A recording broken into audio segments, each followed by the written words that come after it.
companies need to focus more on unequal pay between men and women. That's according to the PwC report on gender pay in 2018.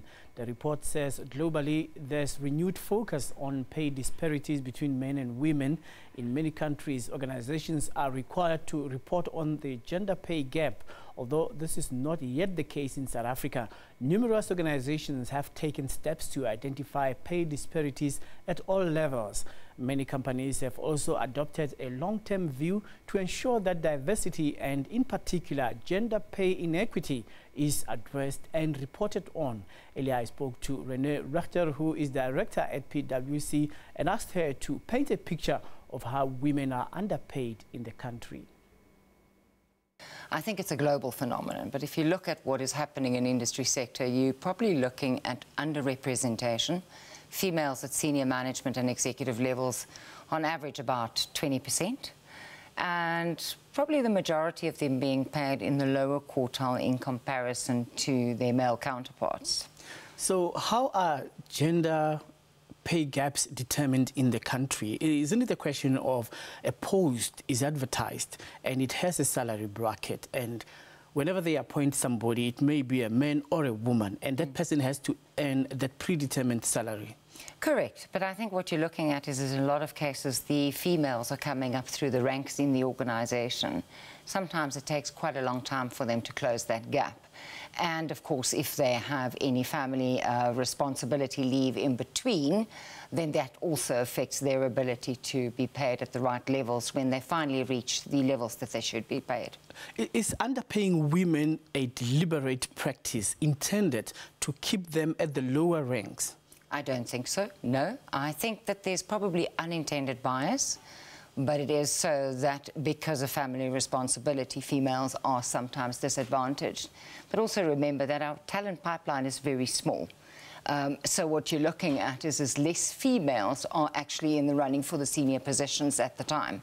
So I don't think it's deliberate. I just think it's circumstances and probably outdated practices in many organizations. But then is this question not on the door of the companies? Because you'll find that in the structure, you will have a manager or a supervisor of a certain section who has to understand the pay rates according to his human resources department, and then a determination of the salary rate. And it has to do with entry level, middle, as well as Correct. the exit level. So then how do women get shortchanged in the process? Well, I think the thing is if you look at entry level, many females in your executive and senior manager positions are seen as developmental positions. So they are probably appointed at entry level in those pay scales. And it probably takes them a little while longer than their male counterparts, not because of specific practices that organizations have in place, but because they're probably less assertive in asking for what is due to them. But it's been years and years that we've been talking about parity as well as gender equity at the workplace. Are we making progress? I think we are. A large number of organizations actually have diversity and inclusion programs as part of their strategic initiatives. They have put measures in place. They are looking at what are the real implications of talent management, making sure that our leadership is equipped in terms of their skills, assessed and then developed accordingly. So I do think that we are making some progress. Not quick enough, obviously. If we continue against this rate, the World Economic Forum is predicting that it will take us 271 years to close this gap. I don't think we have that long to wait, so we do need to make sure that those programs are expedited. Do we have an appropriate regulatory environment and punitive measures for companies that are not actually reporting about remuneration gaps in their structures?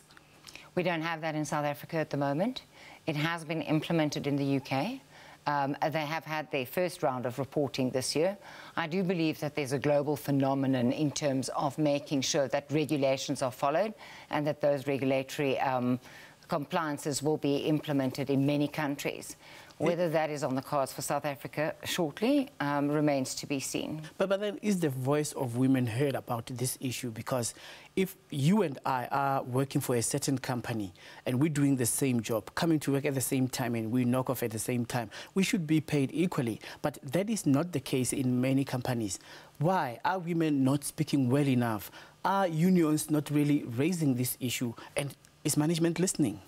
Well, I think management is listening. As I said, we've got diversity programs in place. At PwC, we have the He for She campaign that we support, the UN He for She campaign. But it also starts with the male counterparts, making sure that fairness and equity is indeed practiced in organizations if the females don't, you know, they don't feel that they can speak up. Okay, I heard the word that you were using earlier, unintended discrimination.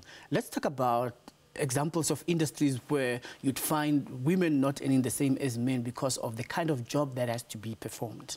Yes, look, I think there's a couple of industry sectors, mining, construction as an example. Traditionally, that has been dominated by males, purely because of the environment and also the qualifications. Females are more likely to study finance, human resources, or other disciplines rather than going into science, technology, and engineering. But I think that's changing. We are still, as females, underrepresented in those industry sectors, but there are specific initiatives to make sure that we do have the talent to promote into the positions that we need to. All right, so since we're talking about this during Women's Month, what is your call for women to eventually experience a gender, or rather pay parity eventually? Well, I think my call is to all organizations in terms of making it a strategic initiative, making sure that this is something that's measured and reported to at a board level, because that is where it starts. All those initiatives can only be rolled out if it is supported by leadership at the highest levels in the organization.